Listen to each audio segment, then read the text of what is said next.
स्वागत दोस्तों। तो देखिए निफ्टी में आपके मंडे के लिए क्या लेवल्स हो सकते हैं और कहाँ पे ब्रेकआउट और ब्रेकडाउन हो सकता है, ये सारी चीज़ें हम डिस्कस करेंगे, तो बने रहे एंड तक। तो देखिए अगर हम फ्राइडे का मार्केट देखेंगे तो निफ्टी जो है एक गैप अप ओपन हुआ, और अगर आप देखोगे तो मार्केट जो है गैप अप ओपन होते मार्केट ने ऊपर जाने की कोशिश की, लेकिन फिर से इसने 26,040 इसी लेवल के आसपास रेजिस्टेंस लिया।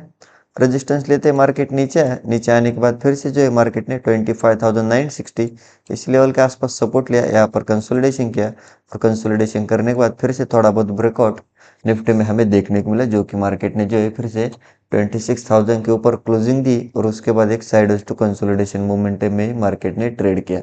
थोड़ी बहुत बाइंग हमें स्लो एंड स्टडी निफ्टी में देखने को मिली, लेकिन ओवरऑल मार्केट की बात करेंगे तो मार्केट जो है एक साइडवेज टू एक ही रेंज में मार्केट पूरे के पूरे दिन ट्रेड कर रहा था।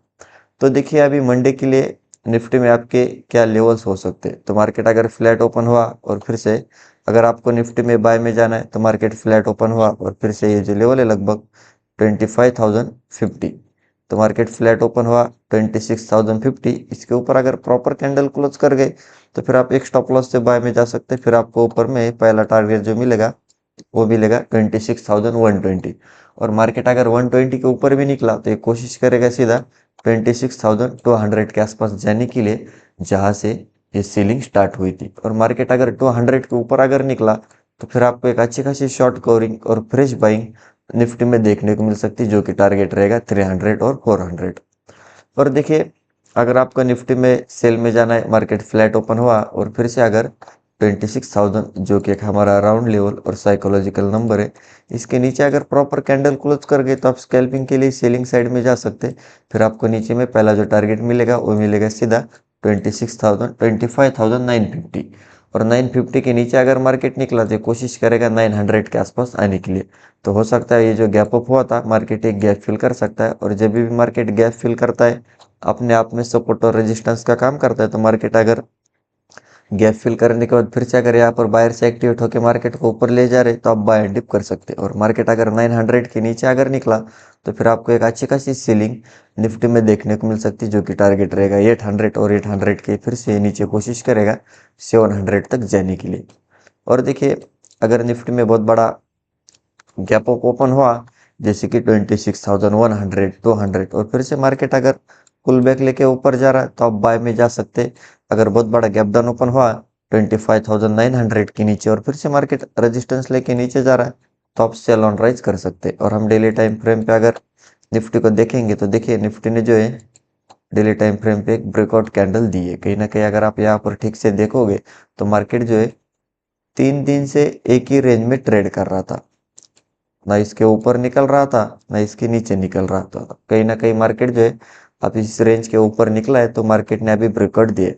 तो मार्केट अगर फ्लैट ओपन हुआ फिर से 26,050 इसके ऊपर निकला तो पहला टारगेट रहेगा 100, और 100 के ऊपर है सीधा 200 तक जा सकता है, जहाँ से मार्केट मल्टीपल टाइम रेजिस्टेंस लेके नीचे जा रहा है। तो 100 के आसपास अगर फिर से यहाँ पर सेलर से एक्टिवेट होकर मार्केट को नीचे ले जा रहे हैं तो आप सेल ऑन राइज कर सकते हैं। और 200 के ऊपर अगर मार्केट निकला तो फिर ये हमें आने वाले टाइम में निफ्टी नया लाइफ टाइम हाई लगा सकता है, जो कि टारगेट रहेगा सीधा 26,400। और देखिए अगर आपको निफ्टी में प्रॉपर सेल में जाना है, मार्केट फ्लैट ओपन हुआ और जब तक अभी 26,000 के नीचे नहीं निकलता तब तक हमें एक प्रॉपर सेलिंग निफ्टी में देखने को नहीं मिल सकती। 26,000 के नीचे निकला तो फिर ये 900, और 900 के नीचे अगर निकला तो फिर 800, और 800 के नीचे फिर से हमें एक बड़ी सेलिंग आने वाले टाइम में निफ्टी में देखने को मिल सकती है, जो कि टारगेट रहेगा सीधा 25,600। तो आप उस हिसाब से निफ्टी में ट्रेड प्लान कर सकते हैं। और देखिए निफ्टी में अगर आप देखोगे तो यहाँ से डेली टाइम फ्रेम के हिसाब से एक ट्रेंड लाइन भी आ रही है।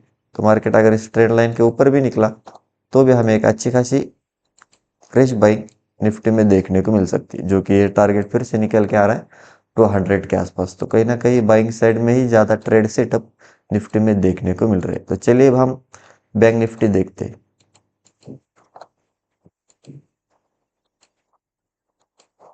देखिए बैंक निफ्टी की बात करेंगे तो सिमिलर बैंक निफ्टी भी एक गैप अप ओपन हुआ।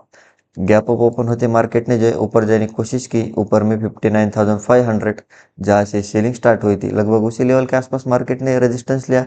रेजिस्टेंस लेते ही इमीडिएटली मार्केट रिवर्स हुआ, और जो गैप अप हुआ था मार्केट ने पूरा की पूरा गैप फिल किया।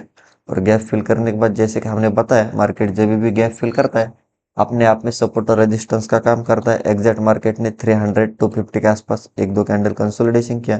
कंसोलिडेशन करने के बाद फिर से 300 के ऊपर एक ब्रेकआउट दिया। ब्रेकआउट देने के बाद जो है मार्केट ने हाई लगाया लगभग 400, और 400 के आसपास फिर से मार्केट ने रेजिस्टेंस लिया और फिर मार्केट जो है एक साइडवेज टू कंसोलिडेशन मोमेंटम में ट्रेड किया।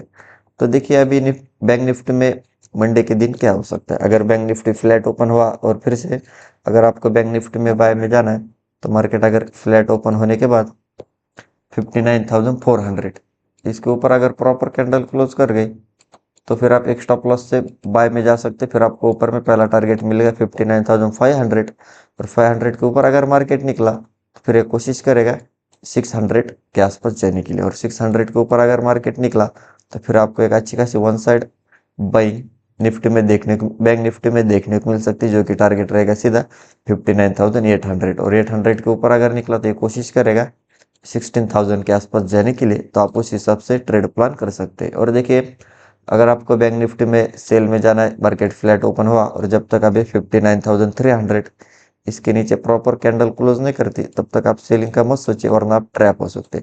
मार्केट फ्लैट ओपन हुआ 300 के नीचे अगर निकला तो पहला जो टारगेट मिलेगा आपको वो मिलेगा 200, और 200 के नीचे अगर मार्केट निकला तो सीधा कोशिश करेगा 59,000 के आसपास जाने के लिए। तो फिर से आपको एक 200 से 300 पॉइंट की सीलिंग 200 के नीचे बैंक निफ्टी में देखने को मिल सकती है। और मार्केट अगर 59,000 के नीचे अगर निकला तो कोशिश करेगा 800 के लेवल के आसपास आने के लिए। तो आप उस हिसाब से बैंक निफ्टी में जा सकते हैं। और देखिए अगर बैंक निफ्टी में बहुत बड़ा गैप अप ओपन हुआ जैसे कि 60,000 या फिर 59,800 700, और फिर से मार्केट अगर फुल बैक लेके ऊपर जा रहा है तो आप बाय में जा सकते। अगर बहुत बड़ा गैप डाउन ओपन हुआ 59,200 के नीचे और फिर से मार्केट रेजिस्टेंस लेके नीचे जा रहा है तो आप सेल ऑन राइज कर सकते हैं। और हम डेली टाइम फ्रेम पे अगर बैंक निफ्टी को देखेंगे तो देखिए बैंक निफ्टी ने जो है एक डोजी कैंडल बनाई। मार्केट ने अगर आप देखोगे तो सिमिलर निफ्टी में भी 3 दिन से मार्केट एक ही रेंज में ट्रेड कर रहा था, और यहाँ पर भी बैंक निफ्टी 3 दिन से एक ही रेंज में ट्रेड कर रहा था। उसके बाद इसके ऊपर तो निकला है लेकिन डोजी कैंडल क्लोजिंग दी है। तो देखते हैं अभी क्या हो सकता है डेली टाइम फ्रेम के हिसाब से। तो देखिए मार्केट फ्लैट ओपन हुआ 500 के ऊपर निकला तो कोशिश करेगा 16,000 के आसपास जाने के लिए। और अगर आपको फिर से बैंक निफ्टी में सेल में जाना है तो जब तक मार्केट 59,200 इसके नीचे नहीं निकलता तब तक हमें एक सेलिंग बैंक निफ्टी में देखने को नहीं मिल सकती। 200 के नीचे 59,000, और 59,000 के नीचे अगर निकला तो फिर आने वाले टाइम में एक बड़ी सेलिंग बैंक निफ्टी में देखने को मिल सकती है, जो कि टारगेट रहेगा 58,500। और इसके रीजन की बात करेंगे तो अगर आप यहाँ पर देखोगे तो मल्टीपल टाइम मार्केट बार बार इसी लेवल के आसपास आ रहा है, सपोर्ट लेके ऊपर जा रहा है। तो अगर इस सपोर्ट लेवल के आसपास आता है मार्केट और फिर से अगर इसका ब्रेकडाउन देता है, जो लोग एक स्टॉप लॉस से बाय करते हुए गए होंगे फिर उनके स्टॉप लॉस हिट होंगे और फिर हमें एक one side selling bank Nifty में देखने को मिल सकती है। तो आप उस हिसाब से बैंक निफ्टी में ट्रेड प्लान कर सकते हैं। तो यही थे हमारे लेवल्स और एनालिसिस। वीडियो अच्छा लगा तो वीडियो को लाइक कीजिए, चैनल को अभी तक सब्सक्राइब नहीं किया तो सब्सक्राइब जरूर कीजिए। मिलते हैं नेक्स्ट वीडियो में। Thank you.